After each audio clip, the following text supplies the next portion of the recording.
আসসালামু আলাইকুম ওয়া রাহমাতুল্লাহি ওয়া বারাকাতুহু। সুপ্রিয় দর্শক শ্রোতা, শুরু করছি আলোকিত প্রতিদিন অনুষ্ঠান। মহান সত্তার দরবারে লাখো কোটি শুকরিয়া আদায় করছি যে আল্লাহ তাআলা আমাদেরকে সুস্থ রেখেছেন, ভালো রেখেছেন, নিরাপদে রেখেছেন এবং এই আয়োজনে অংশগ্রহণ করার তৌফিক দিয়েছেন।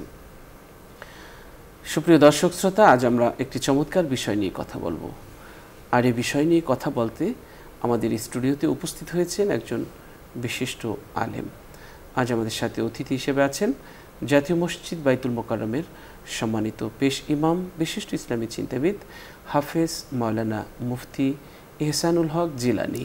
আসসালামু আলাইকুম ওয়া রাহমাতুল্লাহি ওয়া বারাকাতুহু। ওয়া আলাইকুম আসসালাম ওয়া রাহমাতুল্লাহি ওয়া বারাকাতুহু। মোহতারাম, কেমন আছেন আপনি? জি আলহামদুলিল্লাহ, আপনি কেমন আছেন? আলহামদুলিল্লাহ, ভালো আছি। দর্শক, আমরা আজ যে বিষয়টি নিয়ে কথা বলবো সেটি হচ্ছে আত্মীয়দের বাড়িতে যাওয়ার আদব।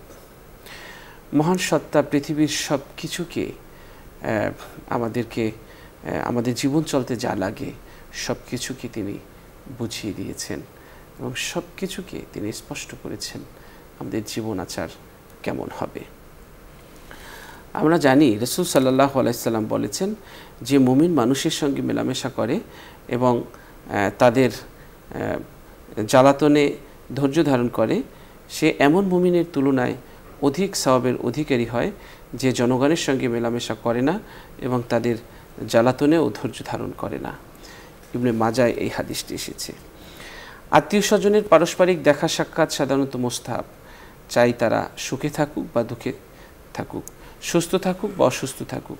কেননা রাসূল সাল্লাল্লাহু আলাইহি ওয়াসাল্লাম বলেছেন, যে ব্যক্তি আল্লাহ তাআলার সন্তুষ্টি অর্জনের আশায় কোনো অসুস্থ লোককে দেখতে যায় অথবা নিজের ভাইয়ের সঙ্গে দেখা সাক্ষাৎ করতে যায়, একজন ঘোষক ফেরেশতা তাকে ডেকে বলতে থাকেন, কল্যাণময় তোমার জীবন, কল্যাণময় তোমার এই পথ চলাও, তুমি তো জান্নাতের মধ্যে একটি বাসস্থান নির্দিষ্ট করে নিলে।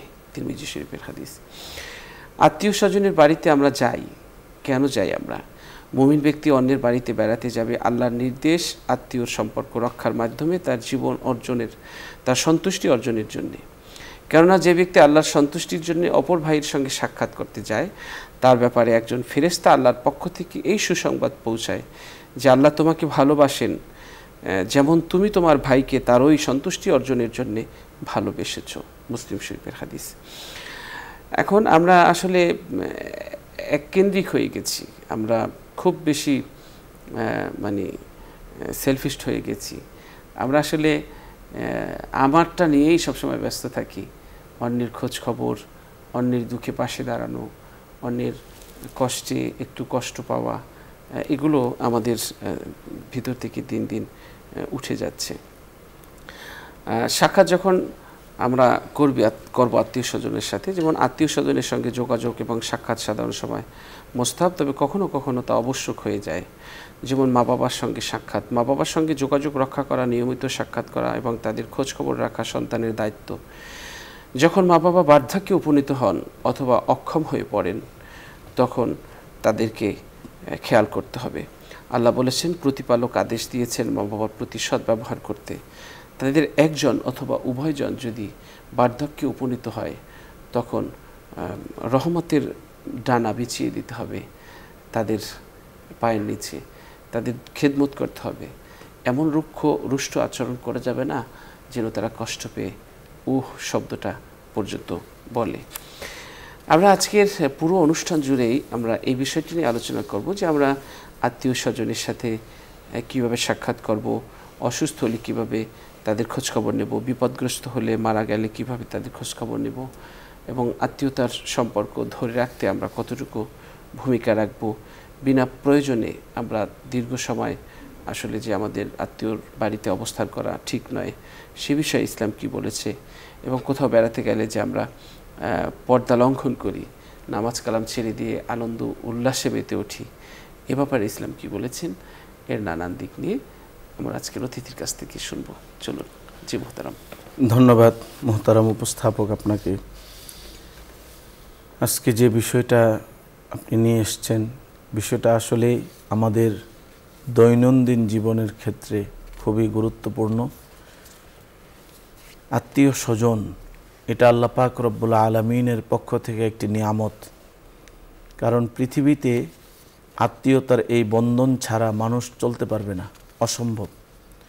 এমনকি দেখেন আল্লাহ তাআলা কুরআনুল কারীমে যখন আল্লাহর হক এবং বান্দার হক বর্ণনা করতেছিলেন, তখন আল্লাহ তাআলা বলেন, ওয়াবুদুল্লাহ ওয়ালা তুশরিকু বিহি শাইআ ওয়াবিল ওয়ালিদাইনি ইহসানা ওয়াবিদিল কুরবা। আল্লাহ তাআলা প্রথম তার হক ইবাদতের কথা বলেছেন এবং পরবর্তীতে বান্দার হক পিতামাতার কথা সর্বপ্রথম নিয়ে আসছেন, এবং পিতামাতার পরেই কিন্তু ওয়াবিজিল কুরবা, আত্মীয় স্বজন, নিকটাত্মীয়, তাদের ব্যাপারে সদ্ব্যবহার করার ঘোষণা আল্লাহ তাআলা দিয়েছেন। কোরআনুল কারীমে আমরা যদি একটু খেয়াল করি, আল্লাহ তাআলা অনেক আয়াতের মাঝে এই আত্মীয়তার সম্পর্কের বিষয়ে ঘোষণা দিয়েছেন। যেমন সূরা নিসার শুরুতেই আসছে, ইয়া আইয়ুহান নাসু তাকু রাব্বাকুমুল্লাযী খালাকাকুম মিন নাফসিন ওয়াহিদা ওয়া খালাকা মিনহা যাওজাহা ওয়া বাসসা মিনহুমা রিজালান কাসীরান ওয়া নিসাআ ওয়াত্তাকুল্লাহাল্লাযী তাসাআলুনা বিহি ওয়াল আরহাম। আল্লাহ তাআলা আমাদেরকে সৃষ্টি করেছেন একজন পুরুষ একজন নারী থেকে, আবার এখান থেকে আল্লাহ তাআলা অনেক নারী পুরুষকে সৃষ্টি করেছেন, এবং আল্লাহ তাআলা এটা বলতেছেন ওয়াত্তাকুল্লাহ, তোমরা আল্লাহকে ভয় করো, যে আল্লাহর নাম নিয়ে তোমরা বিভিন্ন সময় প্রার্থনা করো, এবং সাথে সাথে এটাও বলছেন আরহাম, মানে আত্মীয়তার সম্পর্ক রক্ষা করার ক্ষেত্রেও আল্লাহকে ভয় করো। অর্থাৎ এর দ্বারা আল্লাহ তাআলা আত্মীয়তার সম্পর্কের বিষয়টাকে আমাদের সামনে খুব গুরুত্ব সহকারে উপস্থাপন করেছে। অন্য আয়াতের মাঝে আসছে আল্লাহ তাআলা বলেন যে ফাআতিজাল কুরবা হাক্কাহু ওয়াল মিসকিনা ওয়া ইবনাস সাবিল, যে তোমরা নিকট আত্মীয় যারা আছেন তাদের হক যথাযথভাবে আদায় করো। এর দ্বারা একজন মানুষের যে নাকি আমার আত্মীয়তার সম্পর্ক আমার সাথে আছে, এই আত্মীয়তার সম্পর্কটাও কিন্তু কয়েকটা স্টেপে হয়। যে নাকি আমার একদম নিকট আত্মীয়, যেমন আমার ভাই বোন, আমার ফুফা ফুফু, এই যে ধারে কাছে যারা আছে এদের খোঁজখবর অবশ্যই আমাকে নিতে হবে। এমনিভাবে অন্য আত্মীয় যেরকম একটু দূরের, হ্যাঁ, একটা হলো করিব আর একটা হলো বাইদ, তো যতটুকুই হোক প্রত্যেক আত্মীয় স্বজনের সাথে আমাদের একটা সুসম্পর্ক রাখতে হবে, এবং ইসলাম এই ব্যাপারে খুব গুরুত্ব দিয়েছে। এমনকি দেখেন আল্লাহ পাক রব্বুল আলামিন কোরআনুল কারীমে এই কথাও বলেছেন, ইন্নাল্লাহা ইয়া'মুরু বিল আদলি ওয়াল ইহসান ওয়া ইতাইযিল কুরবা, যে আল্লাহ তাআলা ডাইরেক্ট আমাদেরকে নির্দেশ দিয়েছেন ইনসাফ প্রতিষ্ঠা করো, আদল, এরপরে বলছেন ইহসান, মানুষের প্রতি দয়া প্রদর্শন করো, এরপর বলছেন আত্মীয়তার যে অধিকার আছে, হক আছে, এটা সঠিকভাবে আদায় করো। এটা আল্লাহ তাআলার পক্ষ থেকে নির্দেশ। এখান থেকে আমাদের কিছু জিনিস বুঝতে হবে যে আমরা আত্মীয় স্বজনের খোঁজ কতটুকু রাখি। আমরা প্রত্যেকেই যদি যার যার অবস্থান থেকে যদি আমার আত্মীয় স্বজনদের খোঁজ খবর রাখি, তাদের সাথে ভালো সম্পর্ক রাখি, এর দ্বারা কিন্তু আমার মধ্যে আল্লাহ তাআলা একটা বরকতওয়ালা জীবন দান করে দিবেন। এটা অনেকেই বুঝে না। মনে করেন আমাদের সমাজে দেখা যায় অনেক সময়, বিশেষ করে বিভিন্ন জায়গায় এইরকম একটা বিষয় সামনে আসে, কোনো মেহমান আসলে, কোনো আত্মীয় স্বজন আসলে আমাদের চেহারা কালো হয়ে যায়। আসলে কিন্তু এটা ঠিক না, বরং রাসূল করিম সাল্লাল্লাহু আলাইহি ওয়াসাল্লাম এই ব্যাপারে ডাইরেক্ট বলে দিয়েছেন, মান সাররাহু আইয়ুবসাতা ফি রিজকিহি ওয়া ইউনসাউ লাহু ফি আসারিহি ফালিয়াসিল রাহিমা।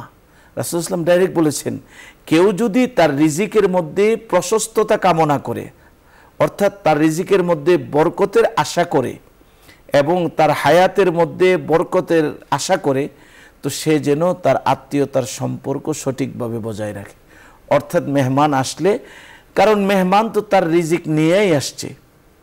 আমরা সবাই জানি যে আপনার এই পৃথিবীতে আগমনের আগেই আল্লাহ তাআলা আমাদের কার কতটুকু রিজিক এই পৃথিবীতে আছে সব কিছু সুন্দরভাবে বন্টন করে দেওয়া আছে, সব বরাদ্দ ঠিকভাবে আল্লাহ তাআলা করে রেখে দিয়েছেন। কে কতটুকু জমিনে বিচরণ করবে, কতটুকু সময় হায়াত পাবে, কখন তার মৃত্যু হবে, সে সৌভাগ্যবান হবে না দুর্ভাগা হবে, তার রিজিক কতটুকু হবে, সব পুঙ্খানুপুঙ্খানুভাবে আল্লাহ তাআলা এটা আমাদের জন্য বরাদ্দ করে রেখে দিয়েছেন। এখন যিনি মেহমান, আমার আত্মীয় আমার কাছে আসলেন, তিনি তো তার রিজিকটা নিয়েই আমার কাছে আসছেন। সুতরাং আমাদেরকে তার প্রতি যত্নশীল হওয়া, তার প্রতি আমাদের যেন মহব্বতের চাদরটা তাকে আমরা বিছিয়ে দিতে পারি, এদিকে আমাদের যত্নবান হওয়া। এখানে একটা বিষয় লক্ষণীয় যে আমরা যদি আজকে তাদের সঙ্গে, আমাদের আত্মীয়ের সঙ্গে যদি খারাপ ব্যবহার করি, তাহলে এর দ্বারা কিন্তু আমাদের জন্যে দুনিয়াতেও বরকত উঠে যাবে, সাথে সাথে হায়াতের মধ্যেও আল্লাহ তাআলা বরকত উঠায় নেবেন, রিজিকের মধ্যেও বরকত উঠায় নেবেন, এবং আখিরাতে গেলেও কিন্তু রাসূল করিম সাল্লাল্লাহু আলাইহি ওয়াসাল্লাম বলেছেন, লা ইয়াদখুলুল জান্নাতা কাতিউর রহিম, যারা আত্মীয়তার সম্পর্ক ছিন্ন করে তারা কিন্তু জান্নাতে প্রবেশ করবে না। সুতরাং আমাদেরকে দুনিয়া এবং আখিরাতের কল্যাণ যদি আমরা চাই, তাহলে অবশ্যই আত্মীয় স্বজনের সাথে ভালো সুসম্পর্ক রাখতে হবে, এবং আমাদের জীবনটাকে আমরা আত্মীয়তার বন্ধনের আবদ্ধ রেখে সুন্দর একটা জীবন যেন আমরা উপভোগ করতে পারি। আজকে দেখেন, আপনাকে আমাকে যদি একটা দ্বীপে পাঠিয়ে দেওয়া হয় যেখানে কোনো মানুষজন নাই, আত্মীয় স্বজন নাই, সেইটা কিন্তু আমার জন্যে হয়তো পৃথিবীতে আমরা বেঁচে আছি, কিন্তু এটা কেমন জানে এটা কবরের মতোই হয়ে যাবে। কারণ মানুষ মানুষকে ছাড়া চলতে পারে না, থাকতে পারে না। সামাজিক একটা বন্ধন, এটাও আল্লাহ পাকের পক্ষ থেকে একটা বিরাট বড় নিয়ামত। তো সুতরাং আমি আপনি সবাই যদি আত্মীয়তার এই বন্ধনে আবদ্ধ হয়ে সুন্দরভাবে জীবনযাপন করতে পারি, আমাদের এই জীবনটা হবে সবচাইতে দামি জীবন, সফল জীবন। দেখেন, আমরা আত্মীয় স্বজনের বাড়িতে যাই, আমরা যদি কিছু হাদিয়া নিয়ে যাই, এর দ্বারা কিন্তু আমাদের আত্মীয়তার সম্পর্কটা আরও গাঢ় হবে। রাসূল সাল্লাল্লাহু আলাইহি ওয়াসাল্লাম মানুষের মধ্যে মহব্বত বাড়ার ক্ষেত্রে কিছু পন্থা অবলম্বন করে দিয়েছেন, দিক নির্দেশনা দিয়েছেন। রাসূল সাল্লাল্লাহু বলেছেন যে, লা তাদখুলুনাল জান্নাতা হাত্তা তুমিনু ওয়া লা তুমিনু হাত্তা তাহাব্বু আওয়ালা আদুল্লুকুম আলা শাইইন ইযা ফাআলতুমুহু তাহাবাবতুম আফশুস সালামা বাইনাকুম। রাসূল সাল্লাল্লাহু বলেছেন যে তোমরা জান্নাতে প্রবেশ করতে পারবে না যতক্ষণ না পর্যন্ত প্রকৃত মুমিন না হবে, আর প্রকৃত মুমিন হতে পারবে না যতক্ষণ না পর্যন্ত একজন আরেকজনকে মহব্বত আর না বাসবে। এখন রাসূল সাহাবায়ে কেরামকে বলতেছেন, আমি কি তোমাদেরকে এমন একটা বিষয় সম্পর্কে জানিয়ে দেব যে বিষয়টার উপর আমল করলে তোমরা একে অপরকে ভালোবাসতে পারবে? তখন সাহাবায়ে কেরামের সামনে আল্লাহর নবী বলতেছেন, সেই আমলটা হলো আফশুস সালামা বাইনাকুম, তোমরা পরস্পরের মাঝে সালাম বিনিময় করো, একে অপরের সাথে বেশি বেশি সালামের আদান প্রদান করো। অর্থাৎ সালামটা হলো একজন আরেকজনের জন্য দোয়া করা। আপনি আপনার ঘরে আসছেন, আপনার বিবিকে আপনি সালাম দেন, শান্তির জন্য দোয়া করেন, আপনার বিবিও আপনার এই সালামের জবাব দিবে, আপনার প্রতি সালামের শান্তির দোয়া করে দিবে। এইভাবে আমরা যদি পরস্পরের ভিতরে মহব্বত নিয়ে আসতে পারি, অবশ্যই আমাদের জীবনটা সুন্দর হবে। সাথে সাথে অন্য হাদিসের মধ্যে আসছে, তাহা দাও তাহাব্বু, তোমরা একে অপরকে হাদিয়া দাও, দিলে কি হবে? মহব্বত তৈরি হবে। ঠিক আমরা যখন কোনো আত্মীয় স্বজনের বাড়িতে যাব, কোথাও যখন কারো বেড়াতে যাব, তখন আমরা কিছু উপঢৌকন হাদিয়া নিয়ে যাব, এবং এই হাদিয়াটা হবে সম্পূর্ণ আল্লাহর জন্যে।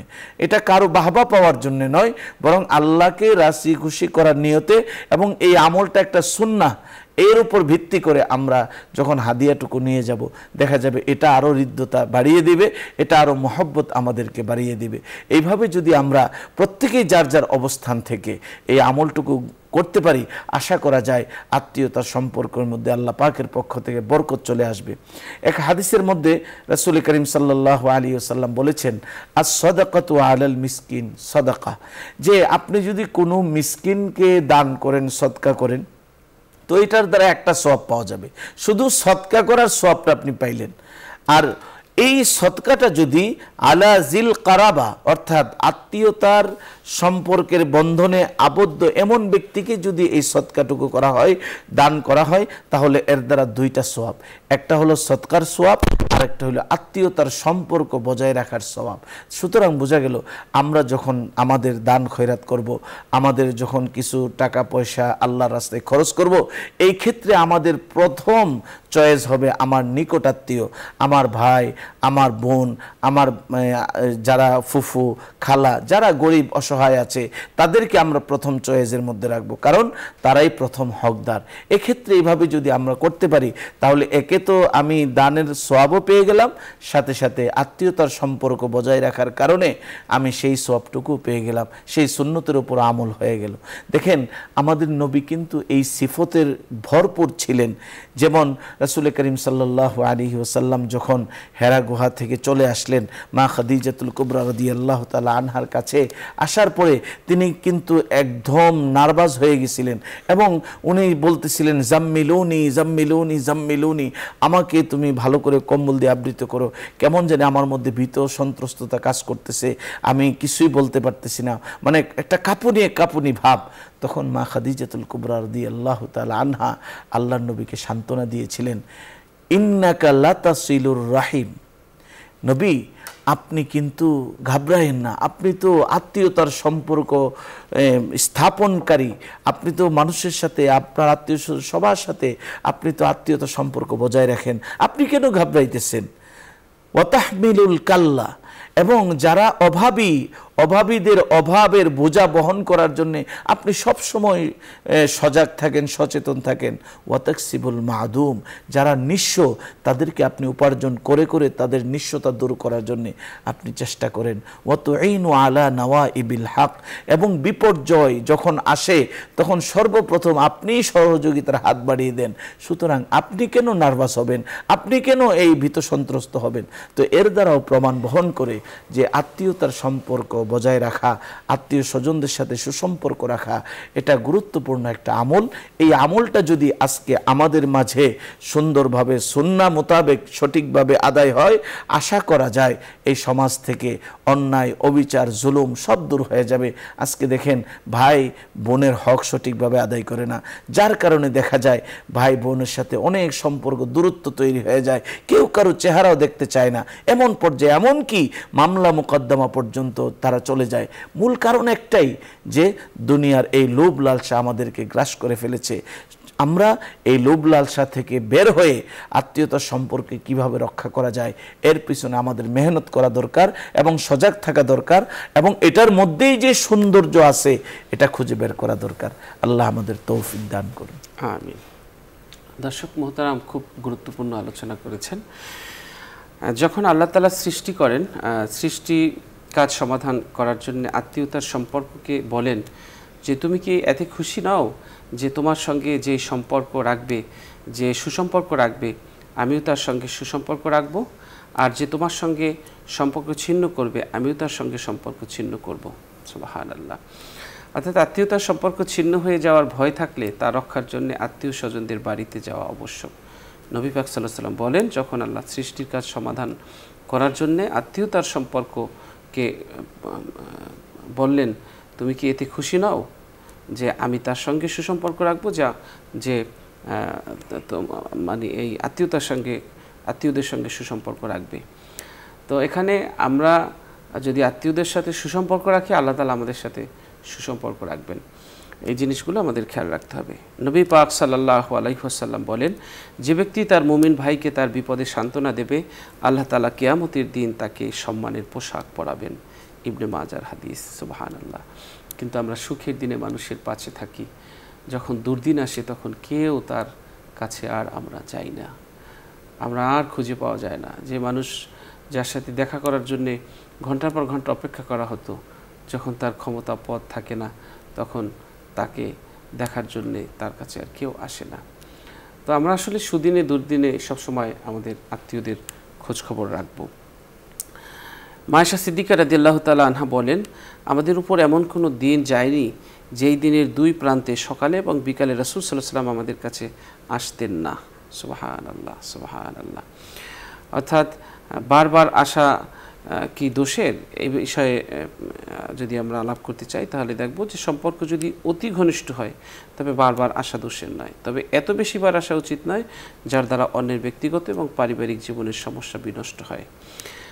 এগুলো আমাদের খেয়াল রাখতে হবে। অনেক সময় দেখা যায় যে ননদ ভাইয়ের বউ সে ননদদেরকে নিয়ে একটু সহ্য করতে চায় না, তো এক্ষেত্রে আমরা চেষ্টা করব যে এই যে যাওয়া আসাটা এটা একটা পরিমিত মাত্রায় রাখা। এমন সময় যাওয়া উচিত না আত্মীয়দের বাড়ি যখন তারা অবসর থাকেন, তাদের বিশ্রাম বা ব্যস্ততার সময় কাটায়, তবে বিশেষ প্রয়োজন থাকলে ভিন্ন কথা। তো মা আয়েশা সিদ্দিকা রাদিয়াল্লাহু তাআলা আনহা বলেন, একদিন দুপুরে আমরা আবু বকর রাদিয়াল্লাহু তাআলা আনহু এর কক্ষে উপস্থিত ছিলাম। একজন বলে উঠলেন, এই যে রাসূল সাল্লাল্লাহু আলাইহি সাল্লাম তিনি এমন সময় এসেছেন যে সময় তিনি আমাদের এখানে আসেন না। আবু বকর রাদিয়াল্লাহু তাআলা আনহু বললেন, কোনো গুরুত্বপূর্ণ বিষয় তাকে এই মুহূর্তে নিয়ে এসেছে। নবী সাল্লাল্লাহু আলাইহি সাল্লাম বললেন, আমাকে মক্কা থেকে মদিনায় হিজরতের আদেশ দেওয়া হয়েছে।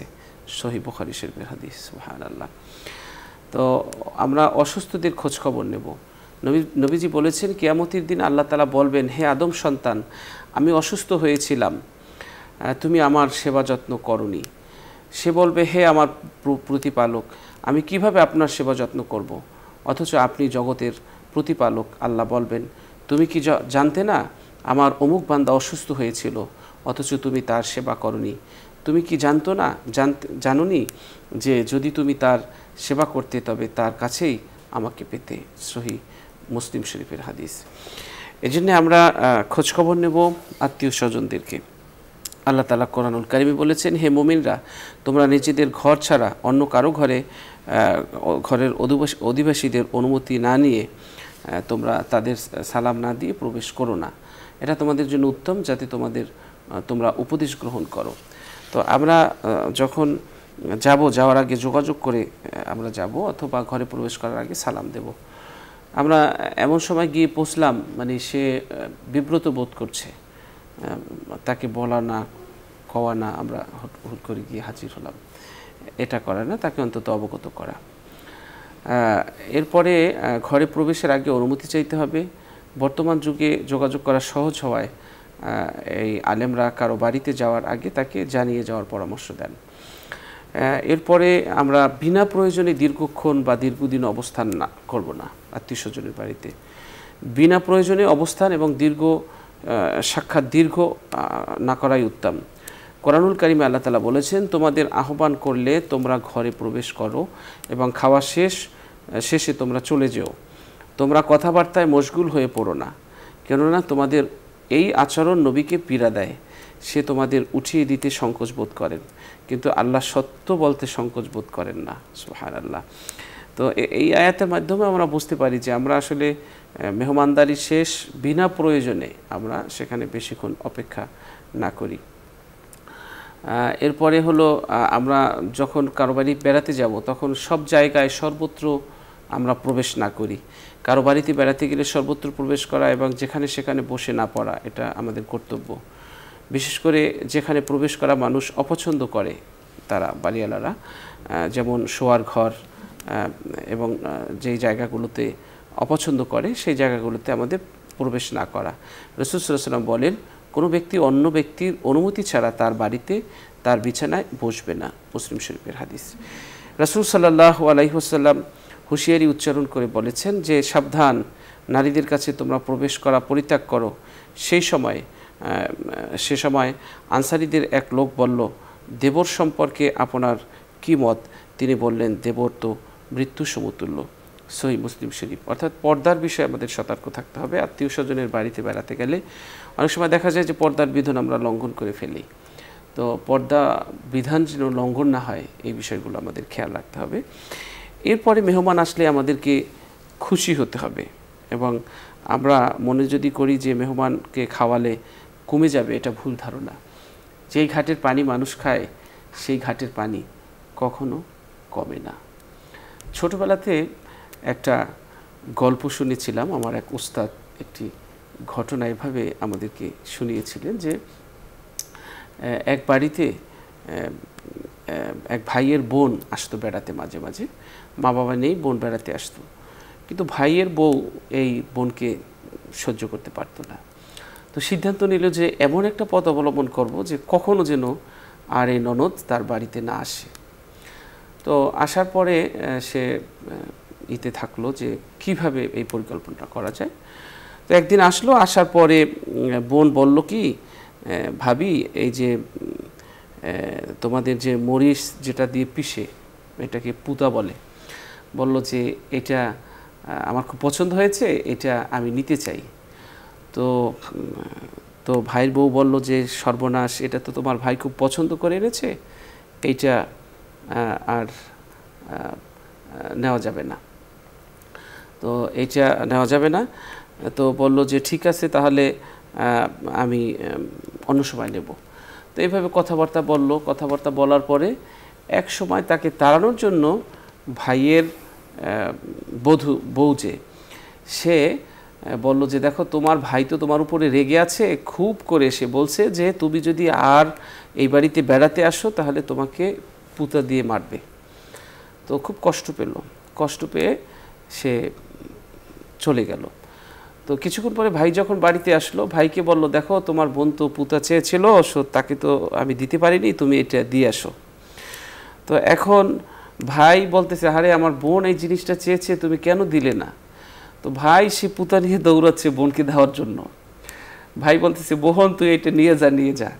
এদিকে ভাইয়ের বউ বলেছে তোমার বোন রাগ করে আছে, তোমাকে আসলেই সে পুতা দিয়ে মারবে। বোন ভাবছে সর্বনাশ, আমার ভাই তো আমার প্রতি অসন্তুষ্ট, পুতা নিয়ে আমাকে মারতে আসছে, তেড়ে আসছে। এই যে বোন গেল, আজও গেল, কালো গেল। তো এই রকমের কিছু কৌশল অনেক সময় আমরা করে থাকি, কেউ কেউ মানে আত্মীয়দেরকে একটু দূরে রাখার জন্য নানান কৌশল। এই ঘটনাটা এজন্য বললাম যে এই ধরনের নানান কৌশল করা হয় যেন তাদের পদচারণা কম হয়। এটা আসলে ঠিক না। এই পলিটিক্স আমরা করব না। আমাদের বাড়িতে আত্মীয় স্বজন আসলে আমাদের সামর্থ্য অনুযায়ী যতটুকু পারি আমরা তাদেরকে আপ্যায়ন করব। এবং আত্মীয় স্বজনের বাড়িতে যাওয়ার আগেও আমাদেরকে বুঝতে হবে যে আসলে আমি আমার যাওয়াটা কতটুকু পরিমিত রাখবো, কতটুকু সময় থাকবো, এবং তারা বিব্রত বোধ করে কিনা, কোন সময় যাব এবং গেলে কত সময় থাকবো, এই বিষয়গুলো নিয়ে আমাদের চিন্তা করতে হবে। তো মোহতারামের কাছ থেকে আমরা শেষ মন্তব্য শুনবো। মোহতারাম, একজন বাড়িতে মেহমান গেলে দেখা যায় যে অনেক লম্বা সময় থাকে, তো এই ক্ষেত্রে আসলে কয়দিন থাকা উচিত বা কতটুকু এই করা উচিত? আসলে বাস্তবতা হলো, যখন একজন মেহমান আসে নিশ্চয়ই কোনো না কোনো জরুরতকে সামনে রেখেই সে আসে। এক্ষেত্রে আমাদের উচিত হবে যে যতটুকু সম্ভব আমি এই পর্যন্ত থাকি, যে যার কাছে আসলাম তিনি যাতে বিরক্ত বোধ না করেন। এখন দেখা গেছে এটা স্বাভাবিক একটা নিয়মে দেখা যায় 1 থেকে 3 দিন পর্যন্ত আমরা সেখানে অবস্থান করতে পারি। এবং এর পরেও যদি করা লাগে সেক্ষেত্রে আমরা কিছু জিনিস আছে, যেমন মনে করেন তারও তো সামর্থ্য থাকতে হবে। মেজবান যিনি যার বাসায় আমি মেহমান আসলাম, তার সামর্থ্য কতটুকু আছে এবং তার পরিবেশ পরিস্থিতি কতটুকু সে মেহমানদারির ক্ষেত্রে উদার করে দিচ্ছে, এই বিষয়গুলো কিন্তু মেহমানের অবশ্যই খেয়াল রাখা উচিত। কারণ এই বিষয়গুলোর ব্যাপারে যদি আমরা খেয়াল না রাখি, দেখা যাবে এই মেহমানদারি একটা সুন্নাহ আমল, এটাই মানুষের কাছে বিরক্তের কারণ হয়ে যাবে। আর এক্ষেত্রে আমরা প্রত্যেকেই খেয়াল রাখব যে আমরা যেন আমাদের জরুরত পর্যন্ত আমরা যেন সময়টুকু এখানে মেহমান হিসেবে থাকি। হ্যাঁ, এটা যেন 3 দিনের উপরে চলে না যায়, সেক্ষেত্রে আমাদের একটু খেয়াল রাখা। এবং মেহমান এবং যতটুকুই সম্ভব মেহমানদারিতে খুশি থাকা, হ্যাঁ, এবং কোনো আয়েব না ধরা যে আমি এখানে বেড়াইতে আসলাম, আমাকে এই খাবার দিল না, সেই খাবার দিল, এটা সম্পূর্ণ নিষেধ। কারণ যিনি মেহমানদারি করবেন তার ভিতরেও তার সর্বোচ্চটা দেওয়ার চেষ্টা করবেন, আর যিনি মেহমান হয়ে আসবেন তিনিও মনে করবেন যে উনি ওনার সর্বোচ্চটা দিয়ে আমাকে মেহমানদারি করতেছে। আচ্ছা, এই ক্ষেত্রে মোহতারাম আমরা একটি বিষয় আজকের করতে চাই যে অনেক জায়গায় দেখা যায় যে বিয়ে শাদিতে যখন বরের লোকেরা কনের বাড়িতে যায় বিয়ে খেতে, তো সেখানে দেখা যায় যে খাবার গোস্ত কম দেয়া হয়েছে, খাবার কম দেয়া হয়েছে। এটা আসলে তো ইসলাম তো বলতেছে, প্রাণও গিয়েছে। হ্যাঁ, ইসলাম তো বলতেছে মেয়ের বাড়িতে কোনো অনুষ্ঠানই হবে না, কারণ তারা তো আজকে দুঃখ ভারাক্রান্ত হৃদয় নিয়ে মেয়েকে বিদায় দিচ্ছে, তারা আবার একে তো কষ্টের মধ্যে আছে, দ্বিতীয়ত হলো তাদের উপরে আবার নতুন একটা বোঝা চাপায় দেওয়া হচ্ছে। বরং এই অনুষ্ঠানটা ওলিমা হইল সুন্নাহ, আর এটা করবে ছেলের পক্ষের, ওনারা করবে বড় ধরনের ইন্তজাম করে, মানুষকে দাওয়াত করে খাওয়াবে, মেহমানদারি করবে পর্যাপ্ত পরিমাণে, এটা ছেলের পক্ষের দায়িত্ব। কিন্তু আমাদের সমাজ ব্যবস্থা এখন উল্টা হয়ে গেছে, দেখা গেছে যত চাপানো যায় মেয়ের পক্ষকেই চাপায়, অথচ তারা কিন্তু একদিকে মেয়ে চলে যাচ্ছে, মনের দিক দিয়ে ব্যথা, আবার এইরকম একটা বোঝা, তারা অনেকগুলো পেরেশানির সাথে তারা চলতেছে। এক্ষেত্রে আমাদেরকে একটু লক্ষ্য রাখা যে না, আমরা এই ধরনের কোনো সুন্নার বাহিরে কোনো কাজের সাথে আমরা জড়াবো না, তাইলে এর মধ্যে বরকত উঠে যাবে। আর বরকত যদি উঠে যায়, দেখা গেছে এর একটা বদ আসর ওই নবদম্পতির জীবনের মধ্যে পড়ে যায়। নূতন বিবাহ করলে যে অনেকে শ্বশুরবাড়িতে যায়, তখন শ্বশুরবাড়ি কিছু জায়গায় কিছু অপসংস্কৃতি আছে যে মাছ নিয়ে যেতে হবে বা বারবার প্রাথমিক অবস্থায় অনেক কিছু নিয়ে যেতে হবে, এই যে একটা ধারণা, এইগুলি হলো কুসংস্কার। এগুলির মধ্যে তেমন কোনো সুন্নাহ মোতাবেক তেমন, হ্যাঁ সুন্নাহ হলো যে আপনি হাদিয়া নিয়ে যেতে পারেন আপনার সামর্থ্য অনুযায়ী। ওখানে গেলে বড় মাছ কিনতে হবে, বাজারে যাইতে হবে, এই করতে হবে, অমুকের কাপড় কিনে দিতে হবে, বাধ্যবাধকতা বলতে কিচ্ছু নেই। বরং আপনি মেহমান হিসেবে যাবেন, আপনি হাদিয়া উপটোকন দিবেন, এটা আপনার সামর্থ্য অনুযায়ী দিবেন। এখানে বাধ্যবাধকতা করা এবং এটাই করতে হবে, দুই পক্ষে দেওয়া নেওয়া নিয়ে মনোমালিন্য, হ্যাঁ মনোমালিন্য, এবং এটাকে কেন্দ্র করে কেউ পছন্দ করবে কেউ করবে না, বরং এখানে শয়তান আরো বিভিন্ন ধরনের কুসংস্কারকে মানুষের সামনে দৃষ্টান্ত হিসেবে তুলে ধরবে, যার কারণে দেখা যাবে আত্মীয়তা সম্পর্কের মধ্যে ভাটা পড়বে, যে বিয়ের সময় গিয়েছিলাম তারা ভালোভাবে মেহমানদারি করে নেয়, আর যাব না। এর দ্বারা কিন্তু আমাদের ক্ষতি হয়ে গেল। এই দিকটাও আমাদের খেয়াল রাখা উচিত, কারণ ইসলাম একটা শান্তিপ্রিয় ধর্ম, এবং ইসলামের যে সৌন্দর্যটা আছে এটা যদি আমরা সবাই মিলে উপভোগ করতে পারি, আশা করা যায় এর ভিতরেই আমাদের কল্যাণ রয়েছে। জি মোহতারাম, অনেক অনেক ধন্যবাদ আপনাকে। দর্শক, আমরা অনুষ্ঠানের পর্যায়ে একটি মোনাজাত করব, আর আজকে দোয়া করছেন আমাদের প্রিয় অতিথি।